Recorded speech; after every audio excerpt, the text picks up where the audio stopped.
আসসালামু আলাইকুম এভরিওয়ান, কেমন আছেন সবাই? আশা করি খুব ভালো আছেন। আমি আছি এমএসএ গ্রুপ ফার্ম থেকে মুমিনুল ইসলাম।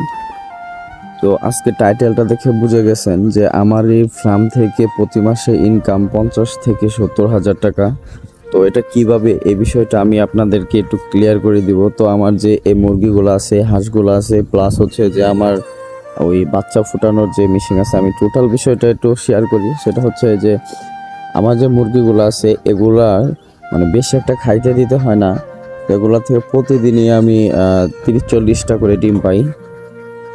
ডিম পাড়ে এই ডিমগুলা বেশিরভাগই আমি ফুটানোর ফলে কি হয়, যে বাচ্চাগুলো আছে এগুলো ফুটলে আমি 100 টাকা করে বিক্রি করতে পারি, জাস্ট ফুটলে।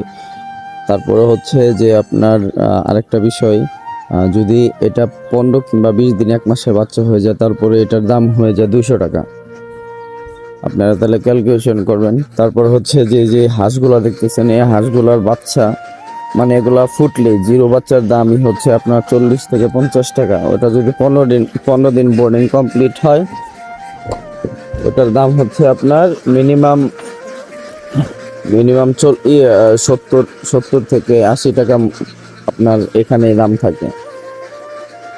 তার মানে আবার এই বীজ ডিমটা আমরা সেল করি, এই বীজ ডিম সেল করি, এখানে আপনার 70 থেকে 80 টাকা হালি আমরা সেল করতে পারি। এটা একটা প্লাস পয়েন্ট। তারপর হচ্ছে আরেকটা প্লাস পয়েন্ট হচ্ছে যে এই যে আমার মাছ, নিচে মাছ রাখছি, যে এখানে অনেকগুলা মাছ আছে আপনার দেশি, আবার হচ্ছে যে পাঙ্কাশ।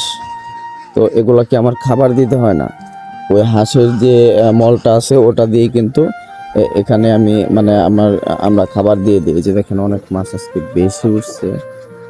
তো মাছ কিন্তু ভাসলে এটা ভালো দিক না, ঠিক আছে। আচ্ছা যাই হোক, তো এখান থেকে আমার এটা প্লাস পয়েন্ট। এখান থেকেও একটা ভালো অ্যামাউন্ট, মানে আমি 6 মাস কিংবা 7 মাস পরে এখান থেকেও আমি একটা অ্যামাউন্ট আমার আসবে। সো ফার্মিং করে কোনো লস নাই। যারা এগুলা ভাবেন তারা একদম ভুল ভাবেন।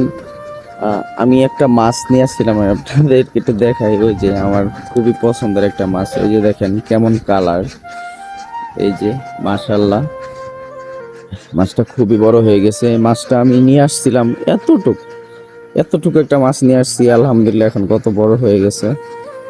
তো সবাই দোয়া করবেন। আমি মনে করি আমার দিক থেকে অনেকে বলতেছেন যে হাঁসগুলো আমরা সেল করে দিচ্ছি কেন। তো হাঁসগুলা কেন সেল করে দিচ্ছি, এটা আমি আপনাদের বিষয়টা ক্লিয়ার করি। আমাদের আর কয়েকদিন পরে অনেকগুলা হাঁস রেডি হচ্ছে, বের হবে। তো এর জন্য আমি হাঁসগুলা ছেড়ে দিচ্ছি, নতুন করে শেড তৈরি করব।